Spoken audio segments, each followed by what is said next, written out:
including Dan.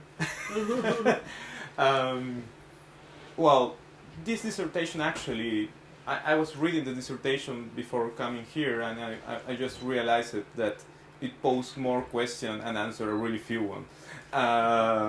Maybe there is one or two questions that need more research probably, but I think my main purpose has been accomplished. Is try to understand Article 12 from a different perspective, not from a legal, completely legal perspective, but more about research or think about how community should be put in the center of the discussion of Article 12. This is started actually as a pretension for answer. In Peru, we're dealing now with a law reform on legal capacity. Civil society is pushing for a new. Well, we already have a new commission for reforming the civil code, and the question is where we should go with that, or how far will we get, even changing the civil code. So, sorry. I took, of course, the CRPD as a point of departure of my dissertation. Of course, as everybody knows here, the CRPD puts disability in the human rights agenda, and of course puts disability in general in the agenda of different governments right now worldwide. But as Professor Quinn and Anna Arstein suggested in this amazing paper, Restoring the Human in Human Rights, the CRPD is not only about disability, it's more about rediscovering the human being, the human part of human rights. So we found, as Thomas Shakespeare says, a frail and interdependent human being. So that means, of course, that explores a lot of possibilities in general in the human rights agenda, but more importantly, redefines the concepts of autonomy. So we now have, because the CRPD, and I'm not talking in this point about Article 12 in a specific, in general, we're talking about a new concept of autonomy that puts its emphasis in interdependence and social connectedness. And this is completely, this is following completely, in general, a huge discussion about what is autonomy in general for human beings. It's not about persons with disabilities. New development and neuroscience will find exactly the same discussions about how we feel and how we connect with people. And I think the CRPD poses really good questions about how the human rights agenda has been following a liberal tradition, really focusing rationality and self-determination, and of course an isolated human being that doesn't exist in reality. But with that, with this concept, new concept of autonomy, we will find a new concept of equality. A new concept of equality that Arna Todir, I don't know if the name, proposed as substantive and multidimensional. And the emphasis in this case is reversing systemic patterns of powers, dominance, and disadvantages. And it's important for me that, because if we read the CRPD, but specifically Article 12 and Article 19, through these new concepts, we will find different answers. So I took Article 12 at the center of the discussion. I'm just putting just the, sorry. Of course, I don't know how many of you are familiar with Article 12, but it describes the right to equal enjoyment of legal capacity. What it means that all persons with disability have the right to exercise their legal capacity on equal basis with others in all spheres of life. That sounds general, but it means a huge change in the understanding of legal capacity of persons with disabilities, because it states a new paradigm for a new paradigm of support decision making.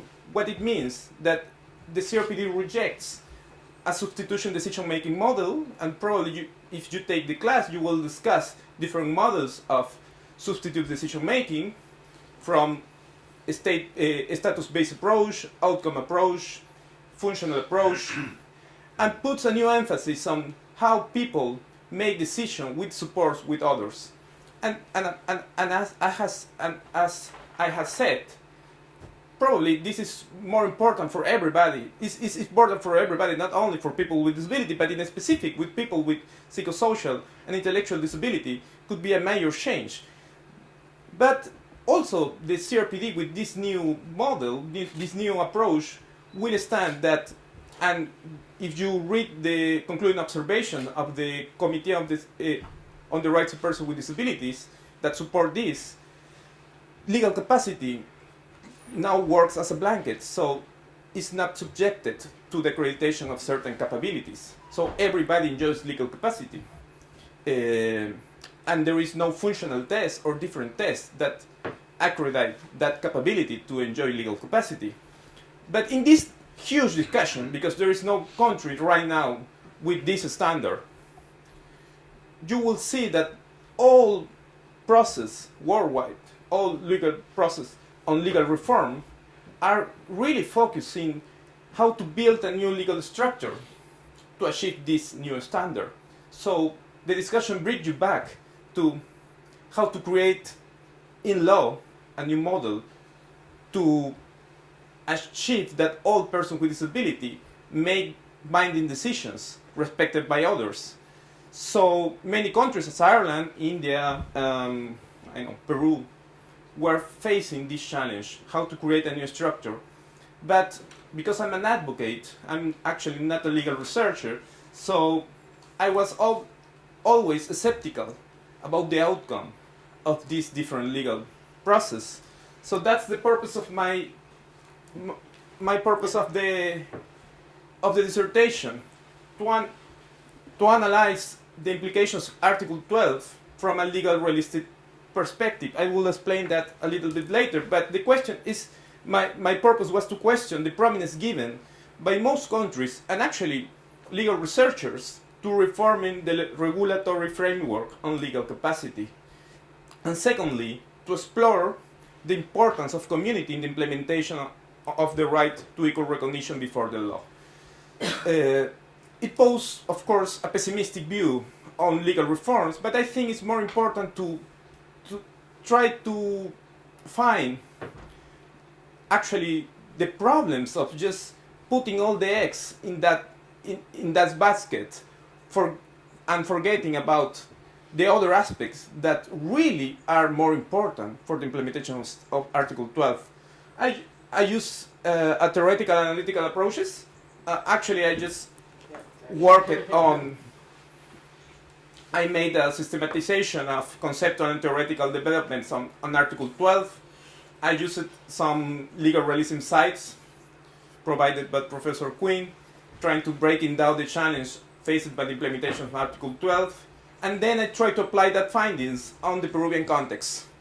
But the Peruvian context, honestly, was more an example of how to use, trying to finding some use of the dissertation to apply and trying to apply in a specific context. And for that, I used some data from the Peruvian National Disability Survey and one report of the Peruvian Down syndrome. Really interesting report because it focuses on how it works legal capacity within families.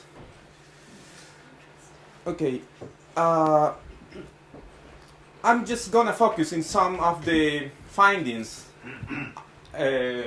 of the dissertation. First, well, of course,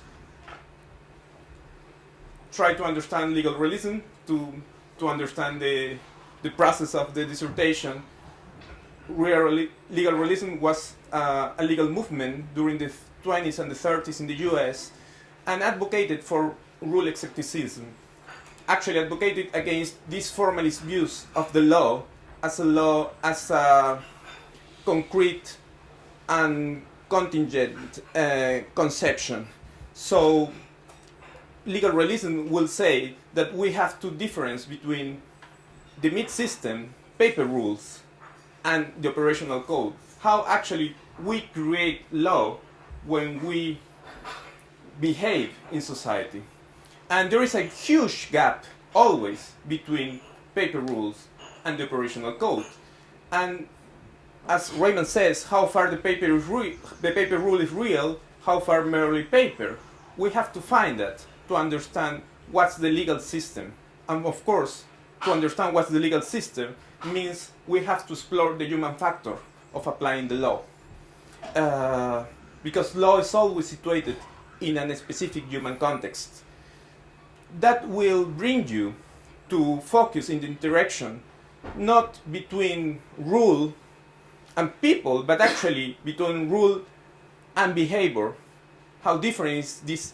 How it works, this interaction? You can see interaction between rule and courts. You can see interaction between courts and people and behavior. And the whole focus is we should evaluate the effects of this interaction. What it means is for legal capacity, it means it's quite, legal capacity is a myth. Why is a myth? Because it's just paper rule. We just put a classification for how people should interact or how society should recognize some decision of people, but actually decision making works in community. Substitute or support decision making just work in community. So the main point is we need to understand how decision making works and is operationalized in society. So I found a huge gap in research trying to understand this concept. I mean, most of the research is focusing what the law says, but not actually how it works in society. Elizabeth made a really good contribution trying to understand in Kenya how actually people is respected within the families when they take decisions. But normally that kind of exploration came before nobody respected the law, because in that case it's more expressed that law is a myth. But even in systems as more because in Peru it's mostly the same, but even in system more organized with higher standards, still you will find a gap between law and reality. Yeah. And decision making is a process that takes place normally in private life. So how the rule applies to private life and how you regulate, how you make decisions in private life is really hard.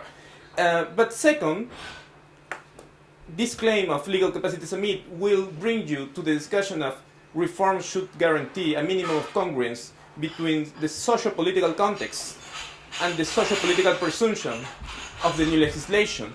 Otherwise, you will risk to create a new system that replaces the old one, but doesn't change the structure of decision making. And of course, you will find, even in the CRPD, another aspects more important or as important of law reform: support system development, safeguards, accessibility, family training programs, awareness raising, media sensibilization, access to justice, monitoring. So there are huge aspects that goes beyond probably any law reform, but law cannot touch it. So it's just, this first claim is just, we should be aware that with law reform we're just only attacking a small part of the problem. But legal realism will say also that context play a major role in the application of the law. And we talk about organization of the state, organization of society and communities, cultural norms, prevailing belief, values, practice, attitudes. So we need to identify the role played by political, social, and institutional contexts in constraining the self-understanding and decision-making of persons with disabilities, because if we want to focus on the real aspect of Article 12, the decision-making process, and how people respect this decision-making process, we should understand the context on this decision-making process happens.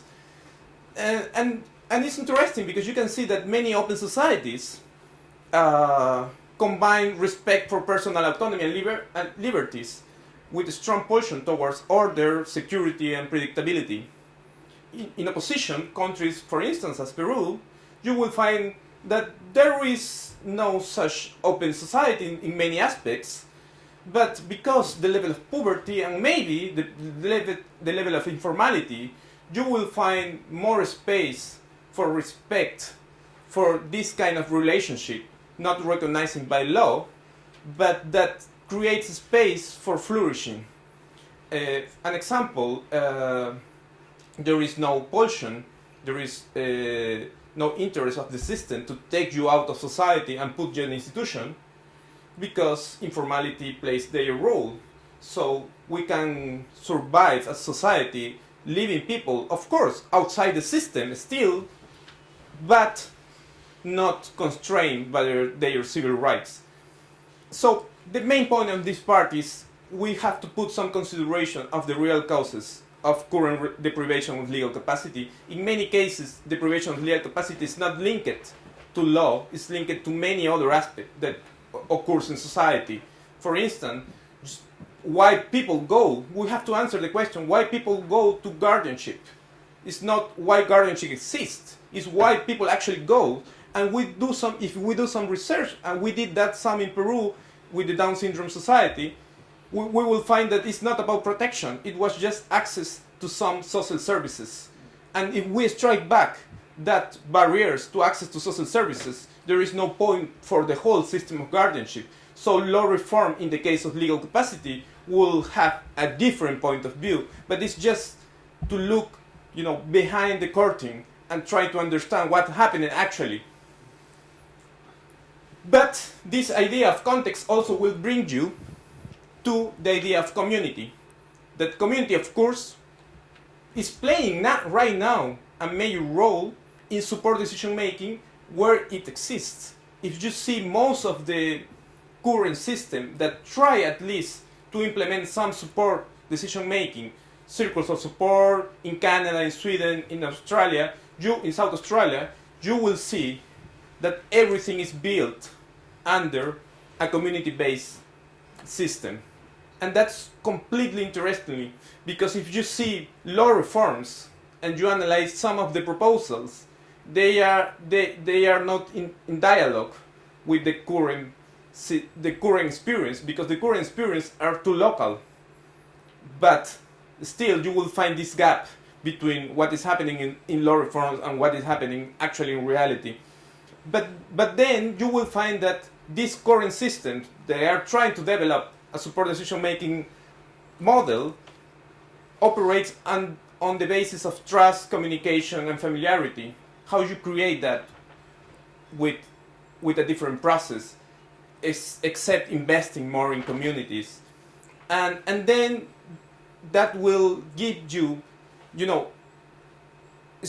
just jump in your face the idea of social capital. How countries with better social capital will face this process of reform, and how countries with poor social capital will face this reform process. So again, I found a lot of work to do about research of social capital and how these have a huge amount of importance for the discussion of Article 12, but there is no many people trying to research on this. Of course, in the same line of the importance of context, you will find that social exclusion and choice also are bound up with the notion of autonomy, because choice is essential to autonomy because it enables people to control their destinies, of course. But social exclusion, as countries as Peru, is a significant barrier to autonomy, because you will have a really poor choice set to options, and honestly, how much autonomy you get when you have really poor options to make. But also, and Elizabeth put that in this report in Kenya, how social belief and social expectation, self-expectations, also constrain the choice of people.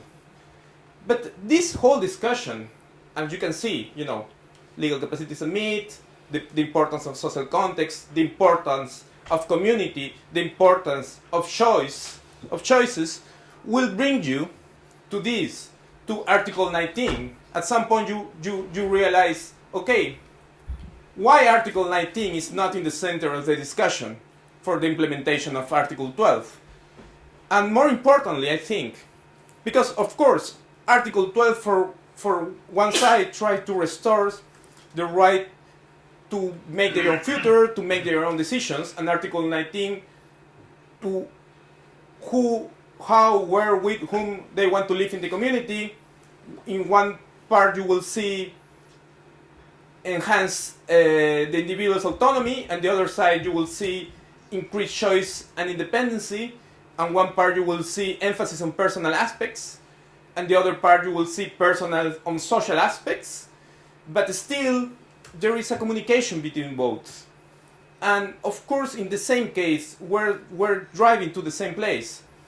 But if you see the synergies that authors have been developing in research, you will see that many people said, of course, Article 12 is important because if you don't have legal capacity, you can be institutionalized, and normally you will be deprived of your right to live in the community.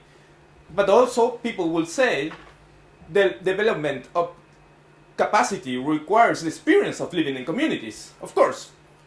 But still, few people have tried to analyze how the interpretation of Article 12 should be in light of Article 19. So I think that's the part that I try at least to propose something new. I'm not sure if I achieve it, but what I propose it is that we have to put in the center of Article 12 first, choice and control. That's pretty obvious because we're talking about the right to at some point of self-determination. But in the second time, I think all the emphasis in Article 12 right now is put in tackle down the whole system of deprivation of legal capacity, but not really how to implement the support paradigm.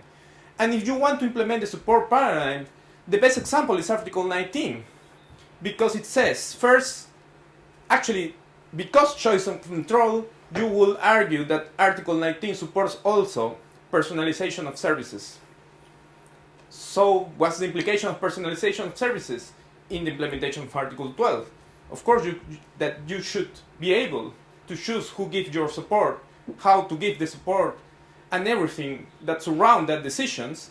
But secondly, that this support should be implemented under a community-based services. And that's, I think, a huge change of what is happening in most of the law reform process, because we're thinking still in the logic of guardianship. So a judge will appoint you a guardian, but we're not thinking about how to close this gap between what is happening in reality and what is happening in courts. So we should put all the emphasis that Article 12 needs a community-based approach. And I think Article 19 will give you the legal answer to advocate that position. And I'm pretty glad that the new, the proposal general comment of Article 12 have taken this approach in its 42 paragraph, that we should get a community-based service approach for Article 12. So, some conclusions. Of course, the importance of community in the implementation of Article 12. So, but there is a few questions, that we have to answer. We have to examine the role of legal capacity, not just in law, but more in reality, how it's applied in society. So, if we want to, place a new standard, at least we should research more what is happening in our specific context, because it's not possible to replicate different processes. So we cannot take what is happening in Ireland or what is happening in Czechoslovakia and put it in Peru. It's impossible. We have to find our own answers. Secondly, Article 12 cannot be interpreted in isolation, and we should put more focus in supports. This is not about Article 19, this is about the whole convention. Third, the provision of support for Article 12 should be read in light of 19, as I said. I think current law proposal on legal capacity might look really different if we take this approach. Finally, we should understand that voice without choice is meaningless. So if we implement community-based approach, even if that's not guarantee voice and choice of person, if we take a community-based approach but we don't give people assistance, we don't give people social protection, we don't give in general opportunities, this is meaningless. The whole process is meaningless because we will have a person taking decision that doesn't matters for their lives. So it's a lot about the public policies in this aspect. And finally, I think we need more further empirical research on support decision making from a donor perspective. What's the importance of, for instance, what's the importance of what's the concept? What's the importance of social capital, for instance? We should recreate more experience. I think we should develop more experience about support decision making that applies for our own processes. I'm in the middle in Peru of that discussion, and it's really hard to convince DPOs even that the paradigm of Article 12 will make a change in their lives. But I think if we put emphasis on how this will bring change to society and also how society will change because of this new paradigm, I think we have a better option to achieve it in reality, because people is looking for answers, not necessarily for laws or paper rules to follow. That's the whole point of the dissertation. Very nice. So we've got a few minutes for questions and answers. Oops. Observations? Elizabeth. That's so fantastic. That's a really, really thought-provoking piece of work. So I have two questions for you. Okay. The first question is something I'm trying to figure out in my mind at the moment. What would you say to someone who say to you that actually legal capacity is, that a lot of the things that you're describing are other things other than legal capacity? The legal capacity is, what would you say if someone said legal capacity is only about the decisions that require legal, that give rise to legal implications? So if somebody said it's only about the right to vote, about the right to consent to treatment, things that need legal backing, so that all those other smaller choices, everyday choices, whether someone chooses what to wear, whether someone chooses what to eat, is not a problem of legal capacity. It's a problem, but it's not a problem of legal capacity. It's about something else. What would you say if someone said that? Okay, I think we should look first on the concept of legal capacity. Mm-hmm. We can have different, of course, definitions, but we agree that legal capacity, it means how decision makings are binding for others. It will apply not in qualified decision only, like opening a bank account, but it will be applied, this concept, in even within families. And to be honest, for persons with intellectual and psychosocial disability, these small questions are the more important, because you live. That's why I was thinking, okay, we focus always in the states and how the state make the rules, but actually the process of decision making and getting that decisions respected by others, that's the whole purpose of legal capacity. And that happens more within families, within small communities, in everyday lives. So if you see the background of Article 12, you will see that discussion was in the center. So you will find some answers there, but also you will find some answers in the paper of the High Commission of Human Rights during the process. that try to define legal capacity. But I think the whole point is, even if you don't want to define that as legal capacity, you will say autonomy is at the end the great principle of the CRPD, one of the great principles with equality. So I think there should be no discussion that all the aspects of life, and that's part of the wording of Article 12, should be covered by the protection of Article 12. And secondly, what would you say if someone said that the problem of Article 12 in the context of a developing country is a problem of dependence and lack of state support? So that if someone proposed, look, give people jobs, like if people have jobs, you solve the whole Article 12 problem, and you don't have a problem from the moment that you create jobs for people. You don't have an Article 12 problem if you do the article on work and employment. I think it's an important part of the discussion. As I said, choices are bound up with autonomy. But I think the discussion of autonomy doesn't reduce to the lack of choices.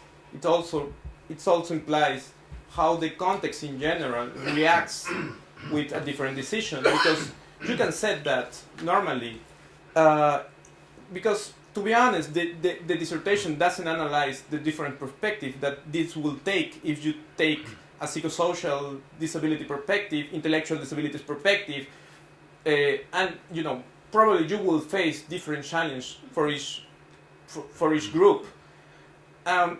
In many cases, for persons with psychosocial disabilities, this is not a case. This is not a problem of lack of choices. Normally, it's a problem of the coercion made by communities, not necessarily the states, against wrong decisions. So you will have different factors, I think, that play a role, and you have to answer all these factors. That's the complexity of the process, I think. You just remember me that once I was doing some training about Article 12 with the Down Syndrome Society, and I remember 2 months later, the chief of the Down Syndrome Society told me that everybody was so upset. All families were so upset because, of course, nobody took the training as, we have to reclaim to the state legal capacity. It was about we should fight against the power in our homes, our parents. So it creates that kind of. So Article 12 have a huge meaning for people in their immediate lives. So it's more about, I think, that small space. Yeah. Can I ask you? Just you presented your finding community in Article 12 of your CRPD. As your presentation is really very interesting and then very informative to us, because legal capacity we have also optional subject in the second semester that we can be the student of legal capacity as well. So my question is how the community can extend their access as far as achieving the legal capacities. Can you tell me in bullets how the community can extend their access for building up their legal capacity or for achieving their legal capacities? Can you can explain? It's quite a difficult answer, but I think the committee has put a really good paper on that. The proposal of the new concluding observation on Article 12 put a lot of points that I think are really clear about where we should go. But the problem, I think, in that general observation is that maybe countries as Peru, I don't know, in Kenya, because I have read your paper, will face a problem dealing actually with the known system. I mean, when you are not actually, what legal capacity is not actually regulated by the state, it's actually regulated by society. So in that case, trying to answer your question, how to advance in the recognition in the implementation in general of Article 12, I would say that we have three big, and I think Article 12 answered this question. is how to eliminate deprivation of legal capacity. I think that's the easiest way. I mean, you have to explore why people ask for deprivation for legal capacity. I think you have to answer that question, because then you have to answer the second question, is how to solve that problem that put people under the question, should I put somebody under a guardianship system? Normally we will use another perspective. We will say everybody has the right to make decisions, so we should cover their needs to make that decision. But I think the question actually is why people think about putting somebody under guardianship, because that's the question we have to answer in every case. And probably we will find that many people have the same question behind, because the system asked me for access to some services, because I thought it was a protection system, but then I realized it doesn't protect me anymore. So, but then you will find that there is a real question. So you seek protection, you seek social services, you seek something always. It's just not that families are mean or people that doesn't understand the system. Probably there is some of them, but there is always an answer, and you have to answer that question. And I think if you answer in each case, you will need, of course, that's part of the support paradigm, I think. You have to answer in this case what people, but sometimes families also, because they are completely interdependent. A support system should answer that kind of question, I think. It's not only about, I refuse to put just the idea of this is a person with this intellectual disability, I'm the support person, so I'm not now a guardian, now I'm a support person. I think it doesn't work like that. It's about creating new relationships and creating new services to find the answer for people's life. I think that's the big question behind. I think this legal capacity links to tackle or to shift unequal or unjust power relationship, particularly power relation in the family, power relation in the community, power relation in the decision process, because the people, they don't have capacity, they don't have legal capacity particularly to influence the decision making process. And then again, I think beside this organizing and empowering the people, I think we also focus this mass conscientization. And then it means that other people, other maybe other guardians, parents, beside other civil society people or organizations should contribute, should support or provide support or solidarity or kind of things to really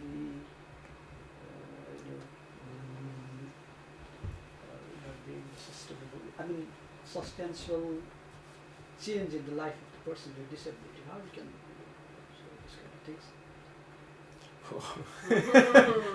Yeah, but it's true. I remember that in the last summer school here, I don't remember who was the person, Jenny, the person from the advocate from Australia, in a wheelchair user. Yes. Rose Macias. Yes. Rosemary, okay.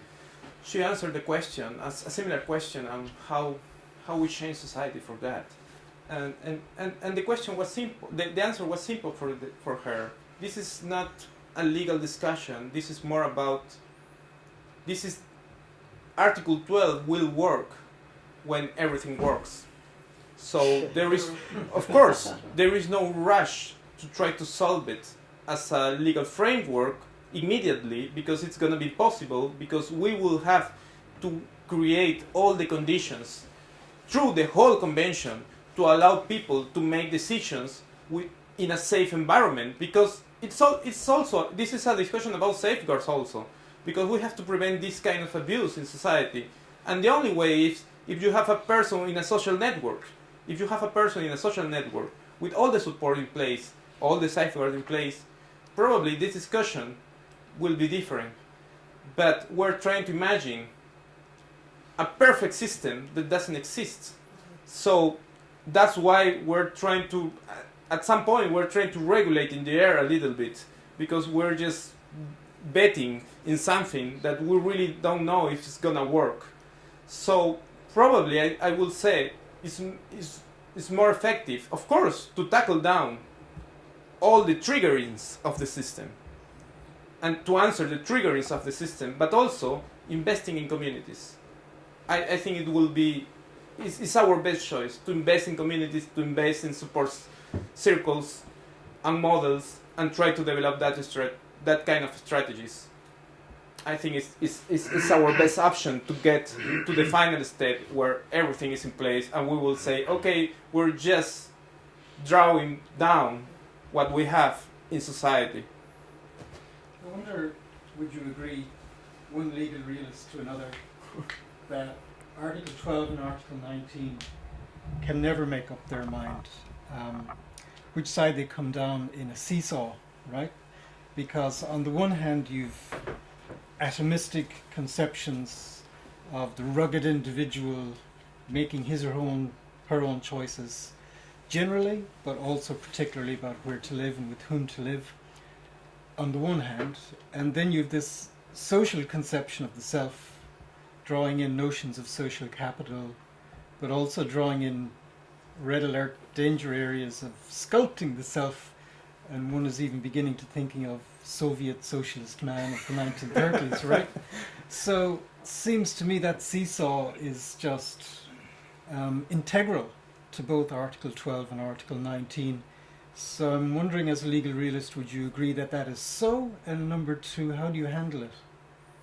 Yeah, I thought that problem when I was reading a report of Inclusion International, the report on choice and control. It's about Article 19, but they put a lot of emphasis in Article 12, of course, because there is a correlation. But they put a lot of emphasis on what families want and how you shape yourself in front of your family and close society. And that brings you to that question. So how much are you allowing people to flourishing in that system? Because if you put all the emphasis in that, so how much of the self will you allow to grow? And I think the answer could be that we have another tools in the CRPD to develop the self, like inclusive education, like personal services, that, and I think in general the interaction within society always create a self. It's not necessarily that just, you will find yourself in your difference within the society, I think. But still, huge discussion of, I think, what's going to be the outcome. Or put it another way around.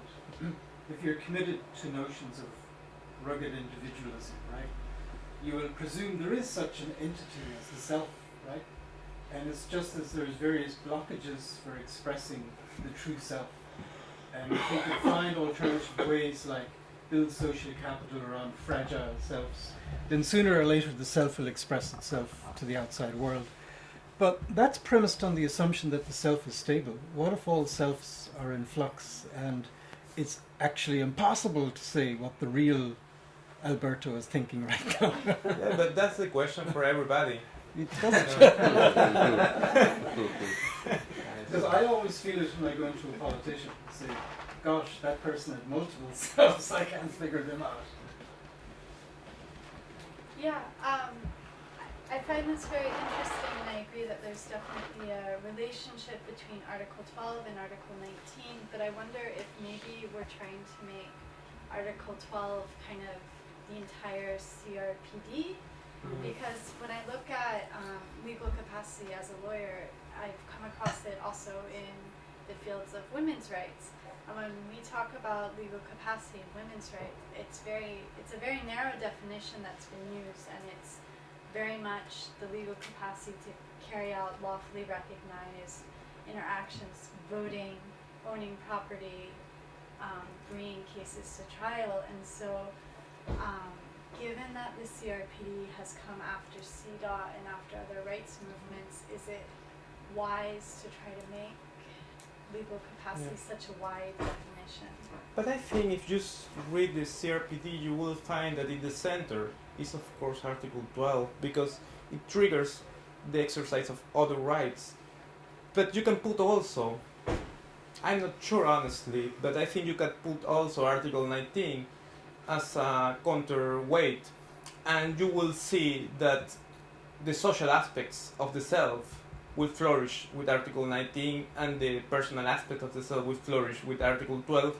But you will see that in the middle you will find the other rights.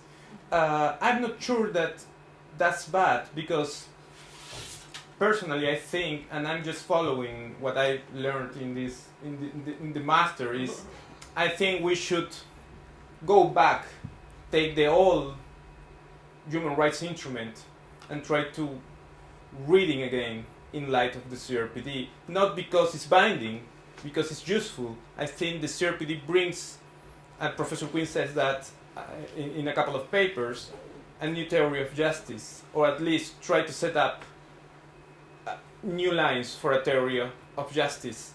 And that new theory of justice will bring you back to discuss what was the meaning of many of the human rights instruments, including so how we should interpret now, and there is some guy from Spain doing that, how we should interpret now the right of the child in the light of Article 12 of the CRPD, because it has a different meaning. Even if you don't want to take it from the legal binding aspect, you will find that the CRPD will give you some new perspective, insights, instruments to understand.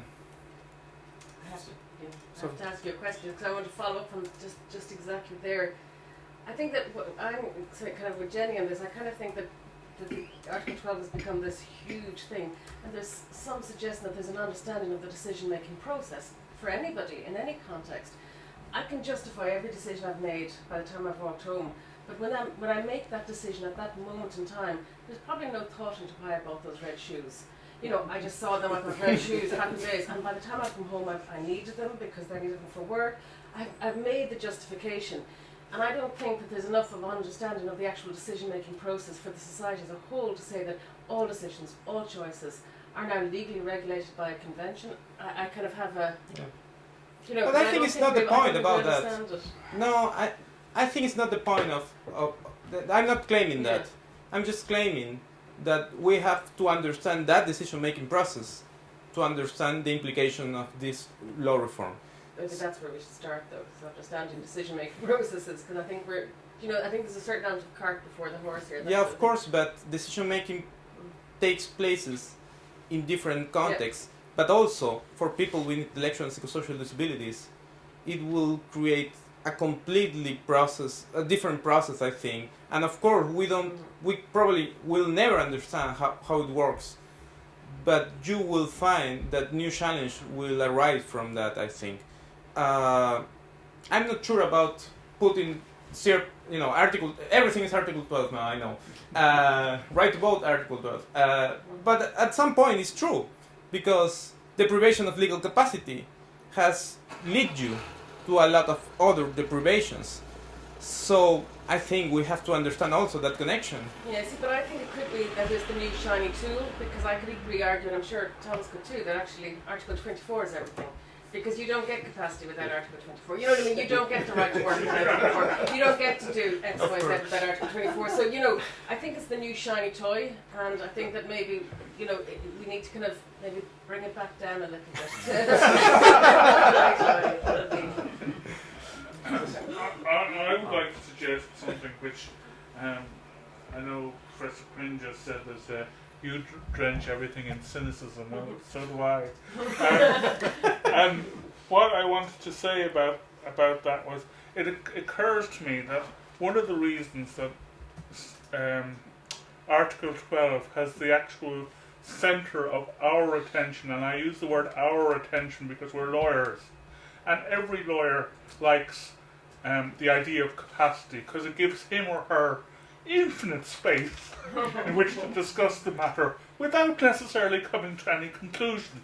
But the very nature of a discussion of capacity appeals to a lawyer, because there's balances that you can strike and there's approaches you can reach.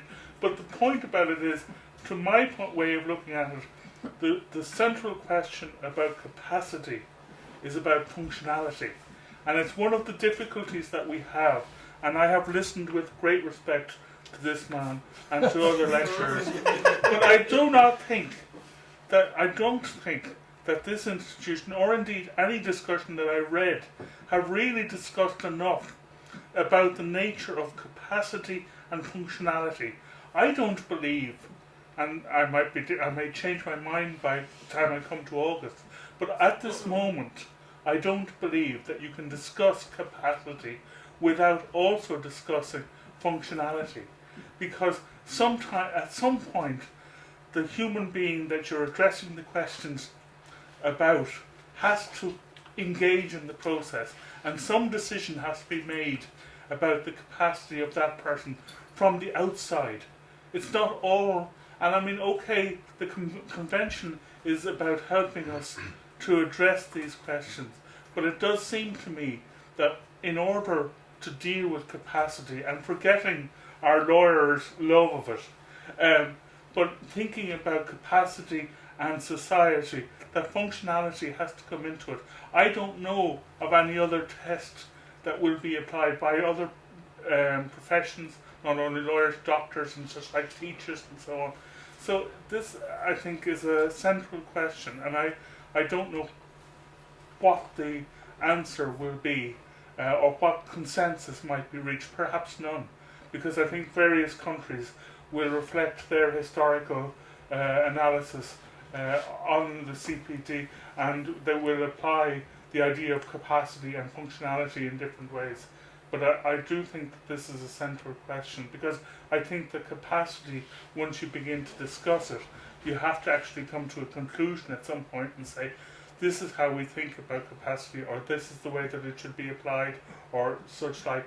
But functionality at some point comes into it, and I don't see a way of getting around it. And I know that there have been papers written about, oh, we should discard the idea of functionality, but I don't understand how you could possibly address the question without at some point considering the concept of functionality.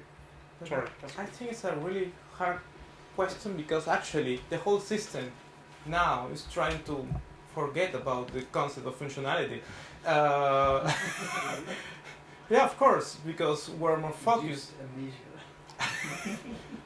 I think there are two levels of that questions. It's, as you said, in their lives, in our lives, how we function, of course, and how we give people the tools to make the better outcomes of whatever they want.